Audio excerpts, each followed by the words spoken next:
that generations of people have been brought up in this country to believe that football isn't a game for women. Sometimes you just want to throw in the towel, but you love the game. Just hear a different kind of language being used, which instantly puts you off. Amelia, just play the ball! If you're more injured for more 6 months, we're going to let you go, or we're not going to renew your contract. Probably the biggest sporting injustice of the last century.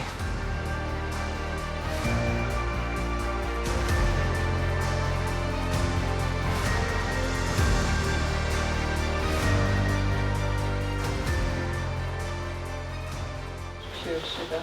You always have a Red Bull. I know. That or coffee. Got my kit in. Literally in my purse. You, Meg. You pack so light. You pack so light. Look at Grace's bag compared to this. Hey, you've got to have everything over these. Right, mate, do you know what? I've got probably too much stuff in here. Grace packs for a spa day. Like, literally, she packs towels, just kit, shampoo, socks, conditioner, flip-flops, alternative footwear. And obviously we have to bring our kit, don't we? So, do you know what, it looks like 27, but it is actually 21. Does look a bit like a 7. Do you know, people say to me, "Oh, you never 27 on the pitch." I'm like, no. Actually looks all right with the... Looking good, eh? Right, Just need our names on the back now. we're getting there. Proper ballers. Small steps, go. I think rubbish in that to get rid of that. Officials, ground. Like that ground we played at on Wednesday, I could barely see. The lighting was awful. It looks so dark. And I think, gee, you compare that against like, even like League One, like the floodlights were so bad. In any other men's football, they'll say, no, we can't play on here, the lights We not wouldn't good. have it in the men's game. So structured. Sunderland Ladies is a bedrock of women's football in this country. Last year, they finished 7th out of 10 in the top division of women's football. But this year, it was all taken away. I'm Maurice Alderson, formerly the chairman of Sunderland Ladies Football Club. I'm quite proud to say that I oversaw their rise into the WSL, and then unfortunately the men's club suffered successive relegations. You had financial cuts within the club, and the FA, in their wisdom, decided that they would relegate Sunderland Ladies to the 3rd tier. In a bid to move the women's game forward, the FA relaunched the Women's Super League. To have a place, all the clubs had to be fully professional and financially secure.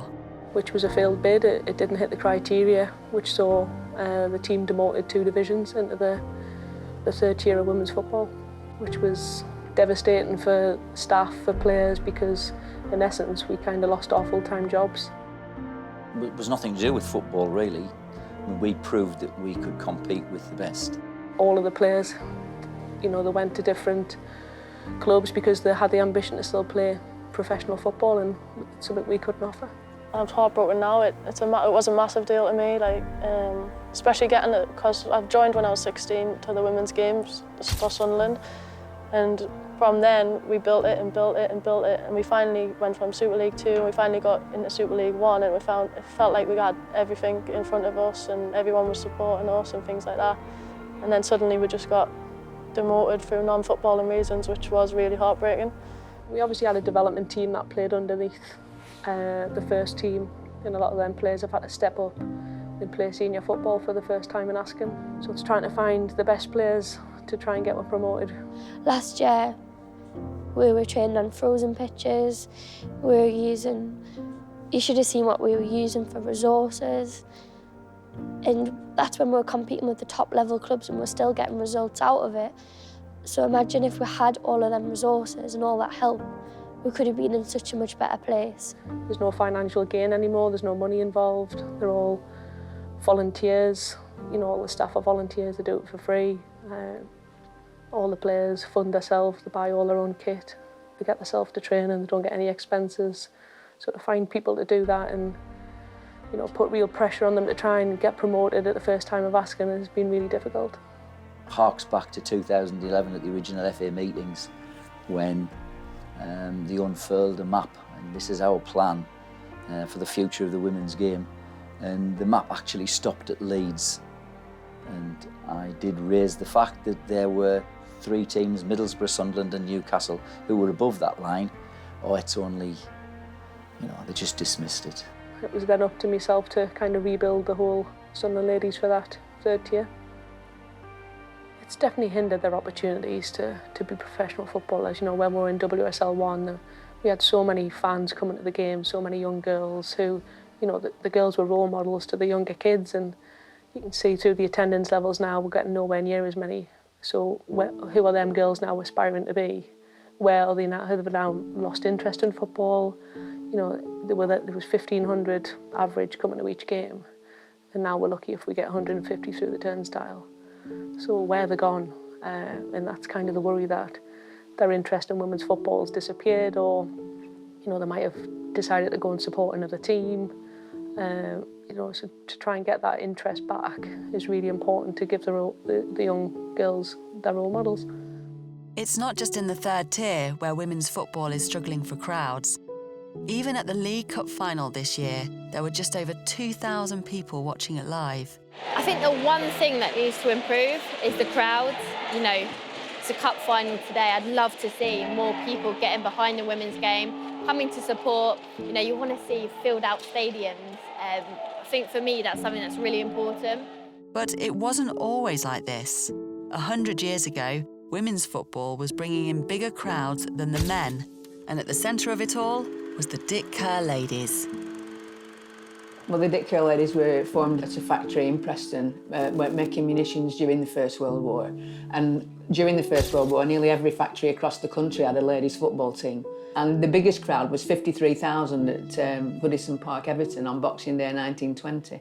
And there were between 10 and 14,000 locked out, unable to gain admission. So these women were regularly pulling in crowds, of 20,000 upwards.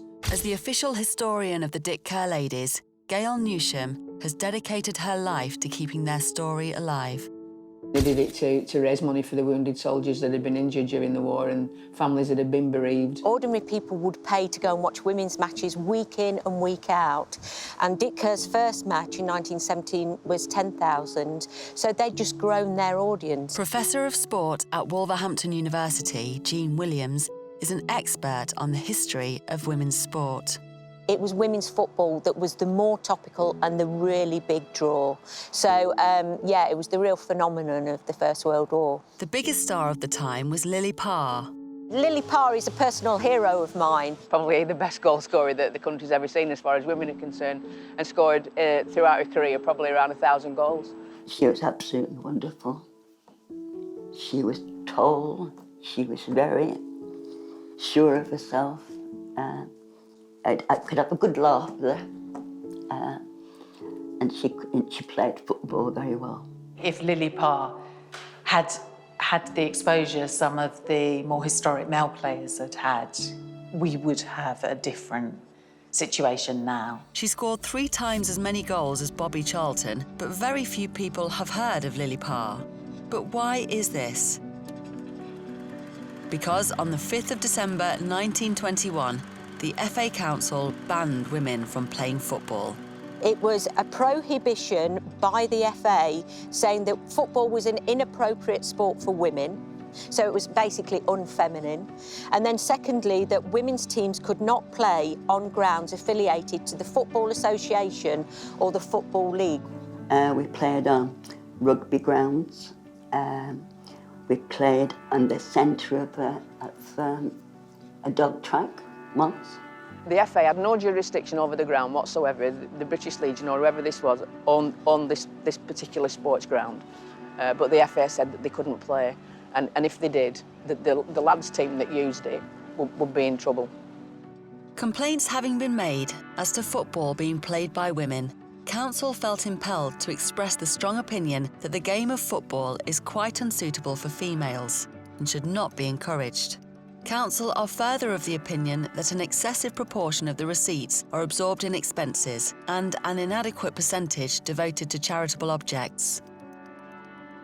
Under all these criteria, women's football was suitable. So what was the real reason the FA banned them? The excuse was that the FA used was that the woman's frame, what have you, wasn't right and you could damage yourself. At this particular time, at moment in time, you know, there were women in the last war, they were carrying sacks of coal around on their backs. They were working in munition factories and whatever, carrying bombs about. To say that a women's frame isn't suitable, and that also a leading lady doctor at the time said, actually, women's frames aren't suited to jerky movements. And that's why, you know, because women are round, their bodies aren't suited to jerky movements. well, I think we all know now that that isn't the case.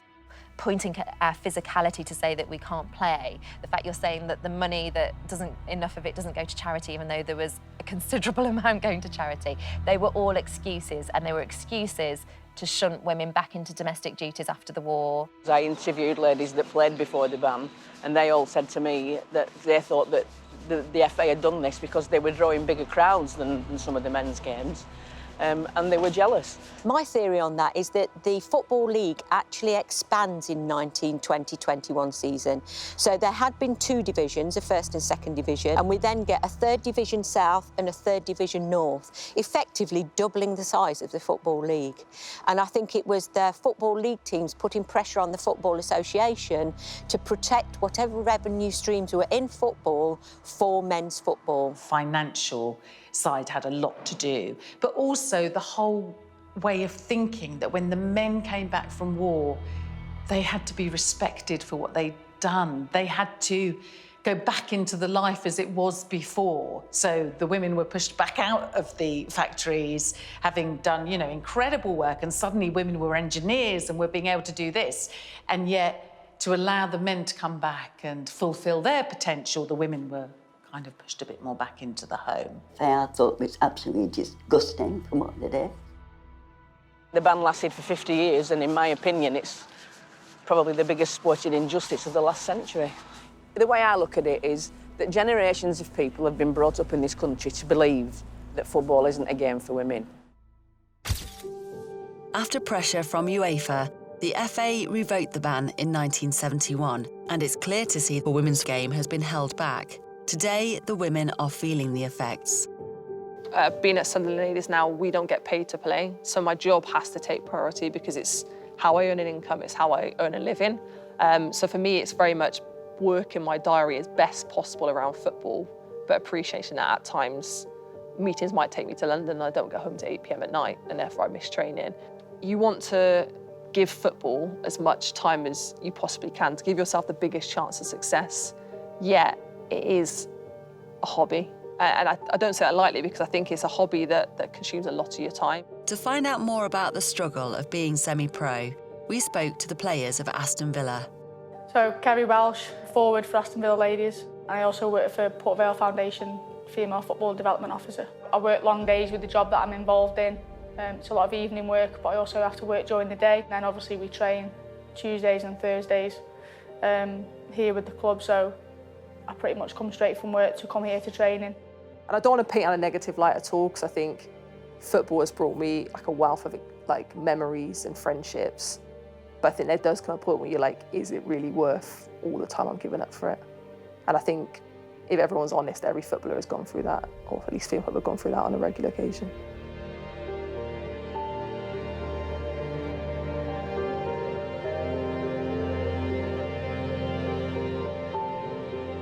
Imagine just coming into training. Imagine not having to go to work in the morning. Oh my God, oh, I thought it was me.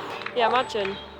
You're up, you train, you have some lunch, you go home, chill, sort yourself out, Yeah. do all the bits you need to do. Instead of going to work full time, then going to training. Instead of getting up at 6, going to work, being at work. Coming in at 10 o'clock. Till 6:30, dashing across to Sunderland for 7:30, finishing training at 9, getting home at 9:45. Even the players at the top of the game have lived the struggles. I am Claire Rafferty and I play for West Ham Ladies. Being at school, I wasn't allowed to play with the boys. I remember one young boy saying to me, "Oh, you're more of a man than your brother is," and I remember getting really upset about it. And yeah, it was never an option to be a professional for me. It was always a hobby and always something I did for fun. In her 11 years at Chelsea, Claire Rafferty has won 2 leagues, 2 FA Cups and a World Cup bronze medal with England. In that space of time, I saw a massive transition from semi-professional, if you can even call it that, it was twice a week hobby, to full-time professional team. So training twice a week. I used to have a job on the side of that, so I'd be working 3 or 4 days a week for Deutsche Bank in the city. And played in a good ball to Kelly Smith, good control. This is a chance! An icon of the women's game, Kelly Smith has won 4 Premier Leagues, a Women's Champions League, and earned 117 England caps. We were training 2 evenings a week and playing on the weekends, which wasn't enough because if you want to develop, you want to be on the ball as much as possible. Still going, Kelly Smith has a shot, goal works! It was hard to get to and from training sessions because you needed to work. Some players would have to take time off for work. Some employers wouldn't allow that to happen. So you want to play for your country, but then you could lose your job. It was a very big worry for a lot of the players. The biggest problem of being semi-pro comes when they get injured. I'm Hayley Crackle, a defender for Aston Villa Ladies. We get access to a club doctor who will assess and refer for MRI scans or whatever we kind of need.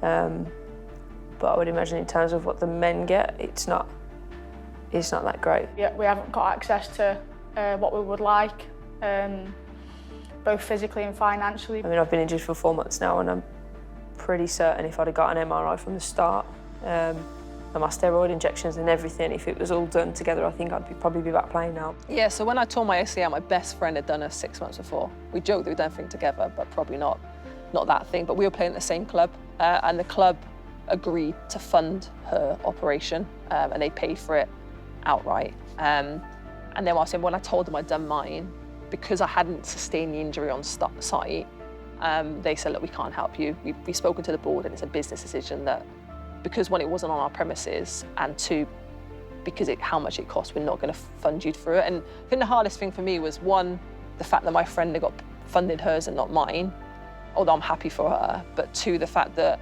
I'd spent 10 years investing everything I had into this club, shaping very much my whole life decisions around giving my club my all as a player, as a coach, in their kind of centre of excellence, that suddenly the one thing I probably asked them for, they couldn't do.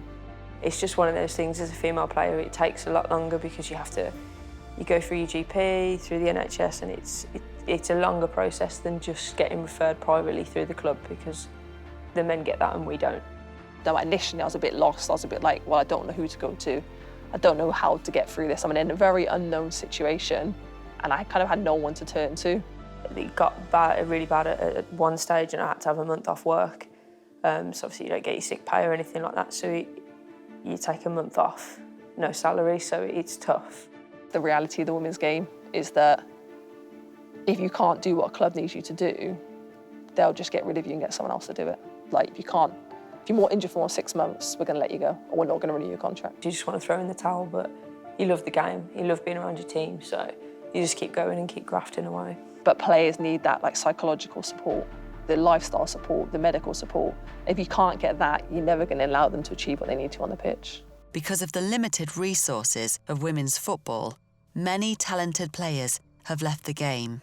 Loads of players I played with growing up, if you're not in that kind of top 5%, you missed out, and there's a lot of talent that falls through the... I know quite a few girls that they've either dropped down a division and they're too good for that, or they've just stopped playing altogether to focus on their careers. So it's a choice between the job, which probably pays them more, or playing football. So it's, we're in the real world here. People are going to choose a job. I think someone, for example, I know from having played at kind of England with her was for example, Michelle Hinnigan, who was at Everton, was the Everton captain, but stopped because she got a full-time teaching job and said, I can't do it. There's no way I can travel away to games on a Saturday, play on a Sunday to go back to work on a Monday. And I remember when I read it, I was very surprised, because at the time she was Everton captain, she'd been at Everton for years, had been in and around the England system, but suddenly you give up that whole, what you spent your whole life working towards a football, because you say, do you know what, that itself is not going to pay my way, that's not going to give me the salary or the income or the stability I need, so I'm going to get a job that does that. So I said, look, I'm not playing no more, and just stopped completely. And she's one of many cases of people who have done that. The financial criteria of the Women's Super League may have held back Sunderland and other teams, but for the players in the WSL, it's a massive step forward. At Reading Ladies, One of the players who's benefiting from the transition is centre-back Molly Bartrip. I suppose I didn't expect to be playing football professionally. It was like my dream ever since I kind of knew it was achievable. I still don't. I sometimes still sit back and think, oh my God, I'm actually a professional footballer. Like, it's a bit crazy. I think it's amazing how much it has progressed, and there's like so many changes that has been so positive too. Even the girls now who get injured, they're in every single day because it's their job. Players are okay, they haven't got to worry about, you know, doing their shift in a bar like some of the championship players are still doing. They haven't got to worry about their full-time teaching career like some of the championship players are still doing.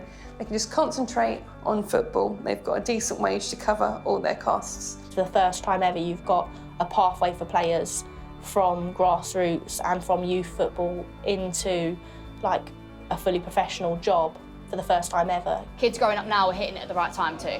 If you take it out of the context and just say, oh, well, it's not as good, you know, oh, it's as good as kind of Sunday League football, well, that's because the players have been in an environment of Sunday League football for their entire careers, and now is only the first time, really, you've got that pathway all the way through to elite football without having to work and without the kind of external pressures.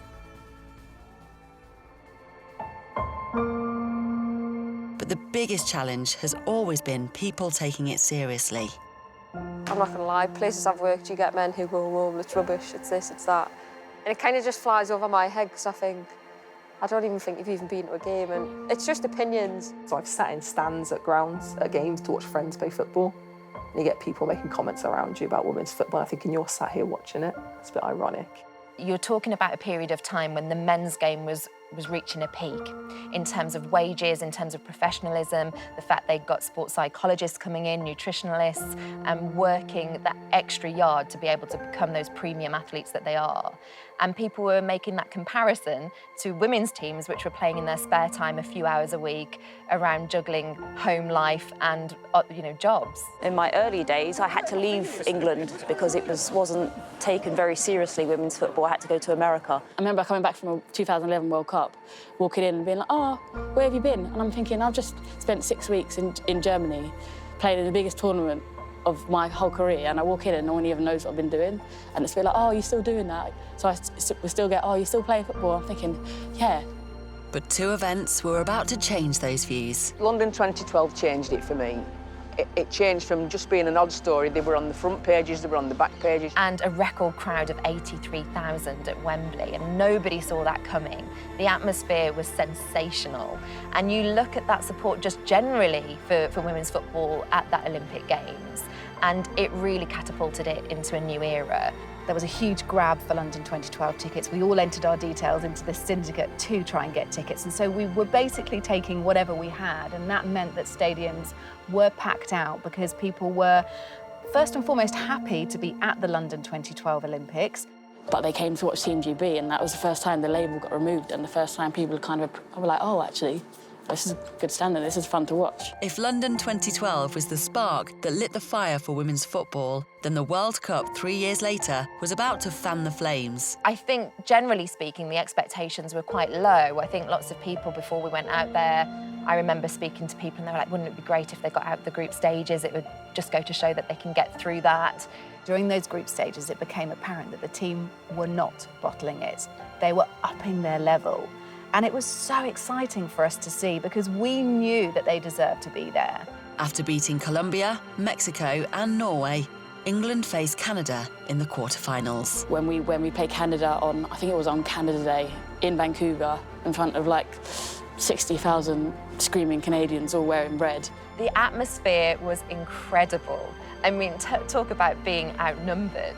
There was this little tiny contingency of England fans trying their best to be vocal, but you were absolutely drowned out by the Canadian fans. We'd earned our place in that quarter-final, and it felt right that destiny was going to be on our side. It felt right that we were doing something that the men's team hadn't done. I heard the final whistle. I remember running straight over to Tony Duggan and just like jumping on the back and was like, we had a running joke the whole thing because we were calling ourselves the Cowgirls. Losing to Japan in the semi-final, it was devastating, but then obviously to bounce back against Germany and get the bronze medal, it was probably amazing on 2 feet, firstly because we got the bronze medal and secondly because we beat Germany. It really opened eyes to just how big it can be and that it can have mass support, which I think wasn't necessarily believed. I think it was generally thought of as a bit of a niche sport. Are we showing that women can play football in an entertaining way and compete? Yes, we are. Started to show the scope of what was possible in the game and got more girls playing as well at a local level. You had girls wanting to be those players. They weren't looking at, you no longer had a kid on a pitch wanting to be David Beckham. You had them now wanting to be Steph Houghton, wanting to be Lucy Bronze, wanting to be Fran Kirby. But those kind of conversations, I said, do you know what, I never used to watch women's football, but you guys have actually made me enjoy it and you've helped me enjoy it. And that kind of, for me, sums up that even if it's just the one or two, if we can change their mindsets and change their perspectives, the hope is that over time, they can do the same on our behalf. And there's this kind of bit of a spiralling effect that actually we might be able to change a larger audience. It is. It's all about the market and the media, I think, and the more we have that support, the more the women's game can be. The newspaper coverage, if it's not out there, people don't know. So the more positive messages we can kind of get out there, people then start to take interest, and then actually the recognition comes after that.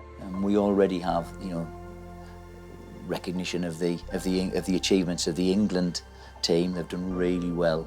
They've now got the likes of Phil Neville, who's he doesn't look at it as a he's failed in the men's game at coaching, so I'll take on this pathway. No, he's England ladies manager because he wants to be. He sees the game as with a strong future. You've put us back 100 years. There's 100 years of making up to do, and this is only the start. I've loved it. I've always loved it.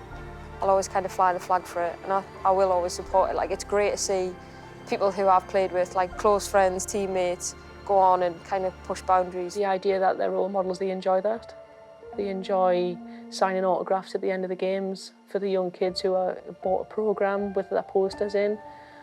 No doubt they'll take it to school, they'll show their friends, and that responsibility is important because you're inspiring the next generation, and as long as they see it positively, then we're doing a good thing. So I think we do need to be more proud of it. The more proud we're of it, the greater the awareness. And in turn, you would hope the greater engagement from the wider public.